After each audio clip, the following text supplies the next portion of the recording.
গাড়িটা কি bullet proof? 2,76,26,112 টাকা এই গাড়ির দাম। বাংলাদেশের মোস্ট রেসপেক্টফুল পারসন তারেক রহমানের গাড়ির কথা বলছি। টয়োটা এই সিরিজের গাড়িকে সব থেকে নিরাপদ গাড়ি হিসেবে দাবি করতেছে। এই গাড়ির মধ্যে টোটাল 9টা এয়ার ব্যাগস আছে, super class technology, BMW, Audi, Mercedes Benz, Nissan petrol, এত গাড়ি থাকতে কিসের জন্য Toyota land cruiser Prado LC 250 এই গাড়িটাই কেন চয়েস করলো সে? এইটা আসলে সবার পার্সোনাল পছন্দের উপরেই ডিপেন্ড করে। এই গাড়িগুলো সবাই ইউজ করে মূলত কমফোর্টেবল এবং সেফটির কথা মাথায় রেখে। গাড়িটার মধ্যে এখন পর্যন্ত অনেক ধরনের উন্নত প্রযুক্তি ইউজ করা হয়েছে, কিন্তু এখন পর্যন্ত বলা যাচ্ছে না গাড়িটা কি আসলে বুলেট প্রুফ গাড়ি।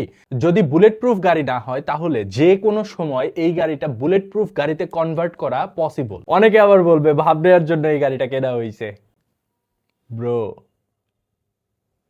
আপনারা অনেকেই ভাবতে পারেন গাড়িটা হয়তো জাপান থেকে ডিরেক্ট নিয়ে আসা হয়েছে, কিন্তু আসলে জাপান থেকে নিয়ে আসা হয় নাই। গাড়িটা নিয়ে আসা হয়েছে ইউনাইটেড আরব আমিরাটস, বাট গাড়িটা ম্যানুফ্যাকচার করা হয়েছে জাপান থেকে। নাওএডেজ বাংলাদেশে একটা পরিবারের জন্য গাড়ি ইউজ করাটা আসলে অনেক বেশি চ্যালেঞ্জিং হয়ে গিয়েছে। এত বেশি এআইটি দিতে হয়, অনেক ফ্যামিলির জন্যই গাড়ি কেনাটা আসলে অনেক বেশি হেক্টিক এবং অনেক বেশি চ্যালেঞ্জিং হয়ে গিয়েছে। আর সেই জন্য আমাদের দেশে যদি এআইটি কমিয়ে আনার কোনো ব্যবস্থা করা যায় তাহলে হয়তো আমাদের দেশের অনেক মিডল ক্লাস ফ্যামিলির মানুষজন একটা হলেও অন্তত গাড়ি কিনতে পারবে।